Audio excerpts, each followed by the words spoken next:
Conforme vocês podem ver, então, nós temos as lentes de borda fina, as lentes de borda grossa. O que eu estava falando para vocês nesse primeiro momento? Elas são chamadas de acordo com a sua superfície externa. Por isso, as lentes de borda fina são biconvexa, dois lados convexos, né? Plano convexa e côncava convexa, né? Ou côncavo convexa, tanto faz. Então, biconvexa, plano convexa, côncavo convexa, as lentes de borda fina. Temos também as lentes de borda grossa. Olha a borda delas como são mais alongadas, ok? E também, de acordo com a superfície, teremos bicôncava, né? Dois lados côncavos, lado interno, lembra? Plano côncava e convexo côncava, ok? Bicôncava, plano côncava, convexo côncava, né? Ou côncava convexa, o lado aí não importa para a gente, mas a ideia aqui é que você, de acordo com a superfície, faça a nomenclatura das lentes. Que, num ambiente comum, heterogêneo, transparente, como o ar, essas três lentes de borda fina são convergentes e essas três lentes de borda grossa são divergentes. Mas um sujeito chamado Gauss descobriu que se eu tirar essas lentes do ar e mergulhá-las em outro meio, pode ser que elas troquem de comportamento. Pode ser que a que antes estava convergindo passe a divergir e a que estava divergindo passa a convergir. Nós chamamos isso de comportamento anômalo, anormal. Você se lembra disso? Que diz assim, ó, geralmente, vou colocar aqui no cantinho da lembrança, que no caso não é nem um cantinho, né? É um meiozinho. Tá aí, ó. Geralmente, o que nós sabemos? Que o índice de refração da lente, das lentes, né? Geralmente é maior do que o índice de refração do meio. Maior, né? Pega, por exemplo, uma lente de vidro que pode ter aí um índice de refração de 1,4 até 1,9 por aí, é maior que o índice de refração do ar, que é 1, conforme a gente já estudou. Então, quando isso acontece, nós temos um comportamento chamado de normal. Toda vez que a minha lente está num meio onde o índice de refração dela, lente, é maior do que o dele, meio. Dessa maneira, nós temos borda fina convergente e borda grossa divergente. Esse é o comportamento chamado de normal. Porém, se o índice de refração da lente ficar menor do que o do meio, isso acontece muito quando você pega uma lente e mergulha num óleo, por exemplo, tem índice de refração 2, 2,1, né? Mergulho ela no óleo devido à própria refração entre um meio e outro, ao passar de um meio e passar para outro, eu tenho um comportamento anômalo, trocado, onde a de borda fina passa a divergir, é só inverter em cima, e a de borda grossa passa a convergir, ok? O que uma lente normalmente faz é borda fina no seu estado convergente, borda grossa no seu estado divergente, é captar os raios que chegam nessa lente e a convergente convergir, ok? Olha lá que lindo. Por um processo agora chamado de refração, né? Afinal de contas, a luz passa de um meio para a lente, da lente para esse meio novamente. Então ela vai ser transpassada, enquanto a nossa lente divergente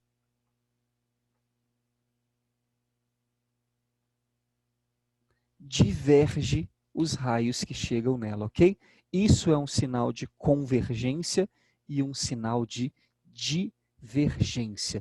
Ô Simon, aqui dentro aqui já não acontece refração, já não acontece uma modificação aí na estrutura, no jeito da lente? Sim, acontece também, tá? Aqui eu estou fazendo um desenho rápido para você, não para demonstrar as diversas refrações que acontecem aqui, né? De fora para a lente, da lente para fora. Não é isso que a gente está querendo dizer, ok? Aqui é simplesmente para mostrar o que é divergir e o que é convergir, conforme você já conhece, tá bom? Mas sim, quando a luz sai do ar e penetra na lente, ali já vai haver o primeiro desvio na trajetória da luz. E depois, de novo, né, da lente para o ar, ok? Acontece sim. Show? Tira um print. Termina de copiar, quem é de copiar.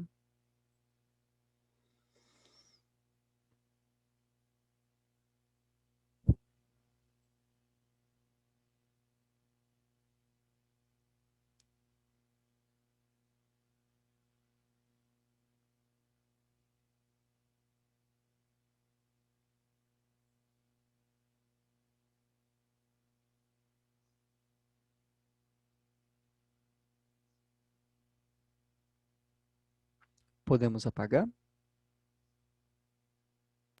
Pode.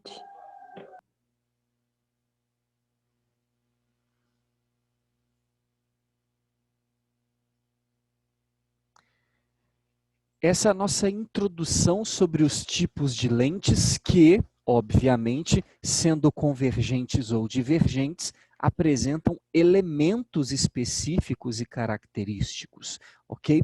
Que nós vamos relembrar.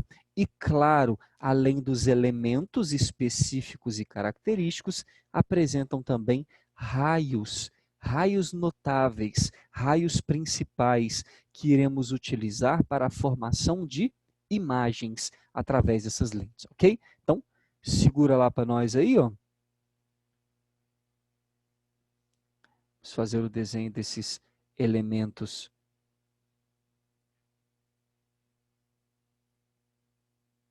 juntos aqui, tá? Para as duas lentes.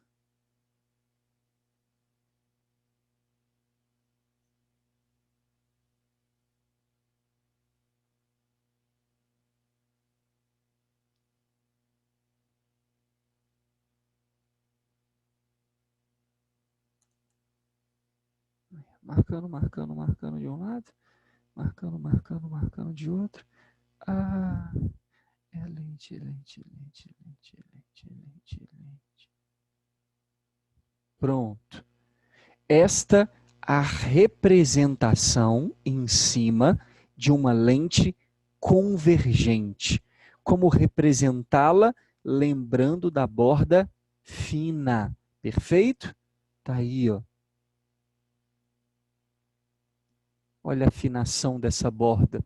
A nossa lente tem, de um lado e do outro, os elementos que a gente já ouviu falar, chamado foco e o dobro do foco, que para os espelhos era o centro de curvatura, agora nós chamamos de ponto antiprincipal, ok? Que não deixa de ser o dobro do foco, perfeito? 2 vezes F.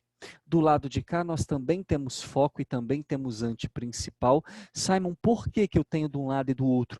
Porque as lentes que nós escolhemos para trabalhar com os elementos geométricos aqui na óptica são essas duas. E eu não sei se você concorda, mas elas são simétricas, né? Tem duas regiões esféricas, ó. A que fecha lá para um lado e a que fecha para o outro. Por isso que ela tem uma circunferência na direita e uma circunferência na esquerda, que contém foco e antiprincipal. Foco e antiprincipal.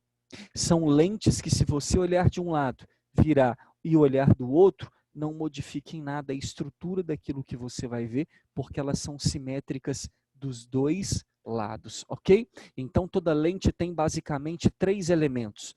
O foco, o dobro do foco para os dois lados e aqui no meizinho, o centro óptico de uma lente, ok? É o meio. Lá nos espelhos, nós chamamos de vértice. Vocês lembram disso? Aqui, nós vamos chamar de centro óptico da lente. Perfeito? Qual é o decoreba que eu preciso ter dentro dessa lente? Dos raios principais, né? Aqueles raios que vão fazer com que a nossa lente conjugue imagem. Então, é eles que a gente vai se preocupar a partir de agora. Perfeito, perfeito. Então, tá aí, ó. Para nossa lente divergente, olha o chapeuzinho aberto, para lembrar da borda grossa, ok? Nós também vamos ter duas circunferências de cada lado, foco e anteprincipal, foco e anteprincipal. E aqui no meizinho, aquela região chamada de centro óptico. O que a gente vai precisar, molecada, dentro dessa região? Vou fazer com 3 cores diferentes, tá bom? Esse finalzinho aí para a gente gravar os raios notáveis. Primeiro raio notável, e aí não importa se eu começo de cima ou de baixo, tá? Propriedade vale do mesmo jeito. Raio paralelo ao eixo principal. O que acontece com esse cara? Refrata no foco. Agora não é reflete mais, né? Muito bem.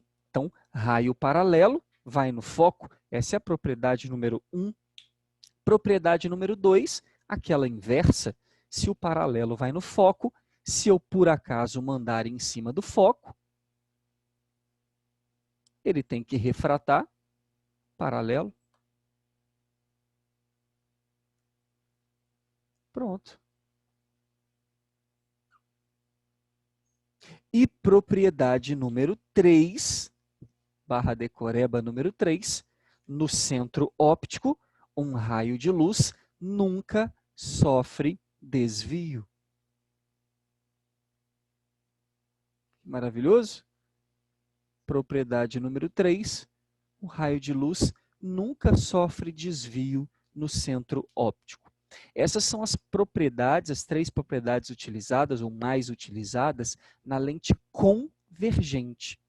Na divergente, nós vamos fazer um pouquinho diferente, né? A primeira propriedade aqui, raio paralelo, ele diverge. Aí lembra, ele diverge de qualquer jeito, Simon? Claro que não. Ele diverge, mas o prolongamento passa pelo foco. Por isso esse é um foco chamado foco virtual, ok? Porque não tem como ir até ele, né?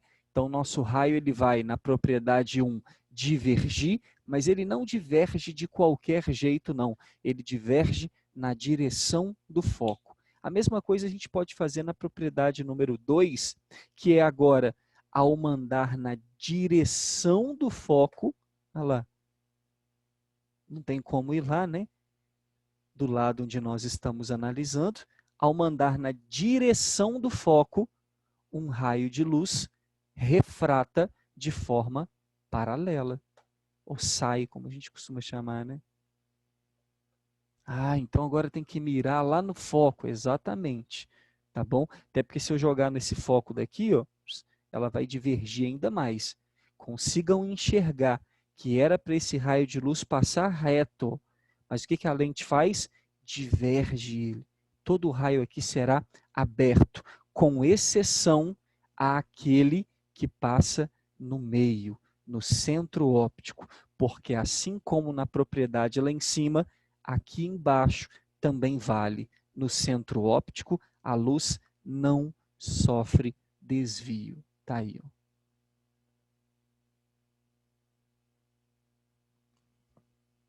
Tira aqueles Plindsons aí. Essas são as propriedades, os raios principais que, sim, eu preciso decorar, né? Como interpretar um desenho dentro da óptica geométrica se eu não decorar esses raios principais? Sim, também concordo com vocês, então, que essa parte ela é um pouco né, menos atrativa, digamos assim, para o nosso estudo.